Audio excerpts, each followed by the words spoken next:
Halo semuanya, perkenalkan nama saya Andi Nurpadilla. Di sini saya akan menjelaskan definisi tour guide, peran, fungsi, beserta tanggung jawab tour guide. Yang pertama, tour guide adalah seseorang yang memandu wisatawan dengan bahasa pilihan mereka yang menginterpretasikan warisan budaya dan alam di suatu daerah yang mereka kuasai, yang mana orang tersebut biasanya memiliki kualifikasi khusus daerah tersebut yang biasanya diakui oleh otoritas setempat.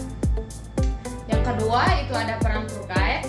Peran tour guide itu terdiri dari manager and leader, mediator, komunikator, teacher and mentor, dan hiburan. Yang ketiga itu ada fungsi seorang tour guide. Yang pertama itu menyampaikan informasi mengenai tempat wisata yang dikunjungi.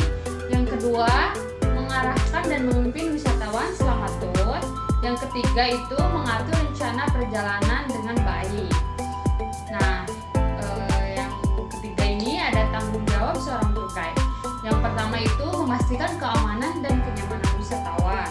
Yang kedua, mengelola kelompok wisatawan selama perjalanan berlangsung. Yang ketiga, memberikan pelayanan yang baik kepada wisatawan. Selamat pagi Bapak Ibu sekalian, perkenalkan nama saya Andi Nurpadilla dan saya akan menjadi pemandu wisata Bapak Ibu hari ini selama kita berkeliling ke Jakarta. Saya bagian dari Sahid Travel. Hari ini kita akan menjelajahi beberapa destinasi menarik di Jakarta, termasuk Monas dan Kota Tua. Saya akan berbagi informasi sejarah menarik tentang kota ini dan tentu saja saya akan siap membantu dan menjawab pertanyaan-pertanyaan Bapak Ibu sepanjang perjalanan sebelum kita mulai. Nah, izinkan saya untuk menjelaskan beberapa aturan penting selama tur ini. Aturan pertama yaitu pastikan selalu membawa barang-barang pribadi Bapak Ibu semua. Aturan kedua, kita akan berjalan dan berpindah tempat. Jadi mohon jaga kebersamaan dan tetap dalam kelompok ya Bapak Ibu. Aturan ketiga, jika ada kebutuhan atau pertanyaan selama tur, jangan ragu untuk menghubungi saya ya Bapak Ibu. Saya harap Bapak Ibu semua menikmati tur ini dan mari kita ciptakan pengalaman yang menyenangkan selama menjelajahi keindahan Jakarta. Perjalanan hari ini akan berlangsung sampai sore nanti dan perjalanan dari Monas ke Kota Tua akan memakan waktu sekitar 20 menit.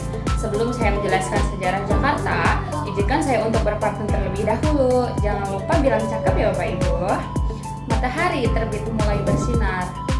Matahari terbit mulai bersinar, hembusan angin membawa ceria. Tur ini pasti luar biasa, ayo bersama nikmati suasana. Nah, itu sedikit pantun dari saya. Sekarang mari lanjut ke acara inti, yaitu menjelaskan tentang sejarah Jakarta. Jakarta adalah salah satu kota paling padat penduduk di dunia. Jakarta memiliki sejumlah ikon dan tempat terkenal loh Bapak Ibu sekalian, seperti Monumen Nasional, Masjid Istiqlal, dan Kota Tua yang menjadi pusat sejarah kolonial Belanda. Kota ini menjadi pusat bisnis dengan berbagai gedung perkantoran, pusat perbelanjaan, dan fasilitas transportasi seperti MRT dan LRT.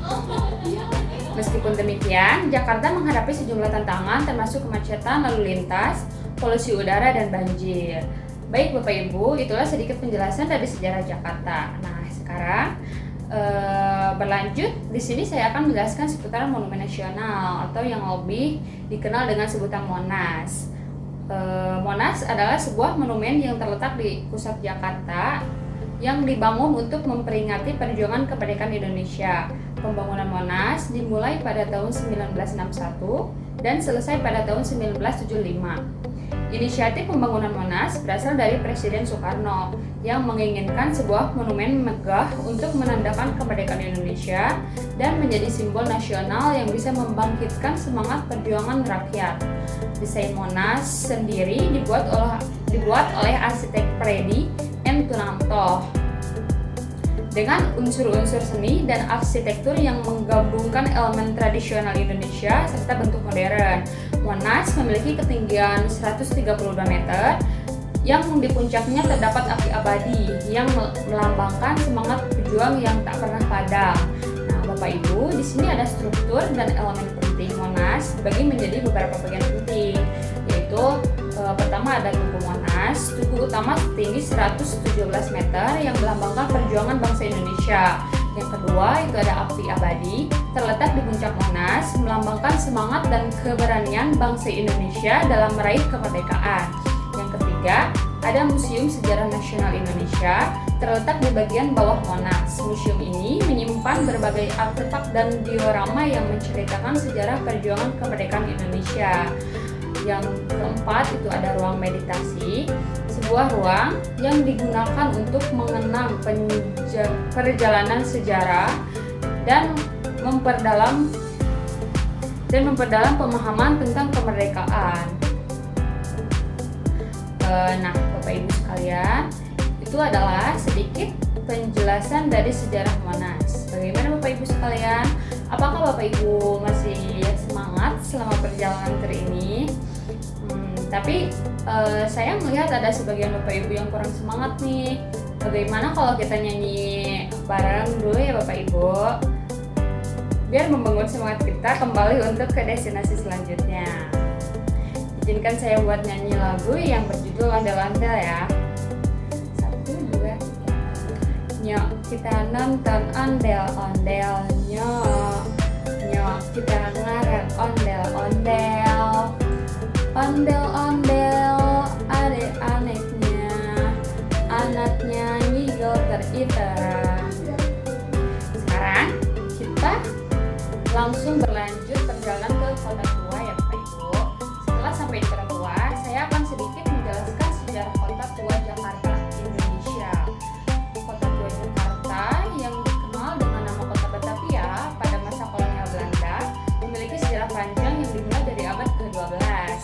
Awalnya, kawasan ini dikenal sebagai Sunda Kelapa, sebuah pelabuhan yang penting bagi kerajaan Sunda. Pada abad ke-16, Kota Batavia didirikan oleh Belanda sebagai pusat perdagangan dan administrasi Hindia Belanda.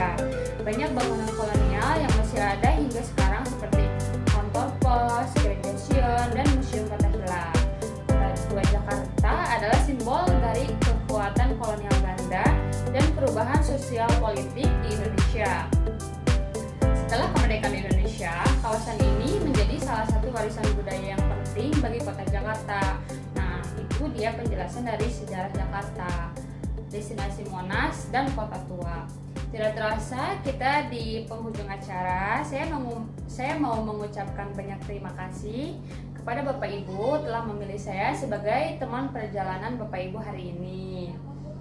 Saya sangat berharap pengalaman wisata yang Bapak Ibu dapatkan menyenangkan dan memberi kenangan indah. Jika ada kekurangan atau ketidaknyamanan selama perjalanan, mohon maaf yang sebesar-besarnya, dan saya akan terus berusaha memberikan layanan yang lebih baik lagi di masa depan. Sebelum kita berpisah, saya ingin mengingatkan Bapak Ibu untuk mencoba destinasi lain yang ada di Indonesia, atau mungkin merencanakan perjalanan Bapak Ibu berikutnya dengan saya. Saya juga menawarkan paket wisata menarik yang bisa Bapak Ibu coba liburan selanjutnya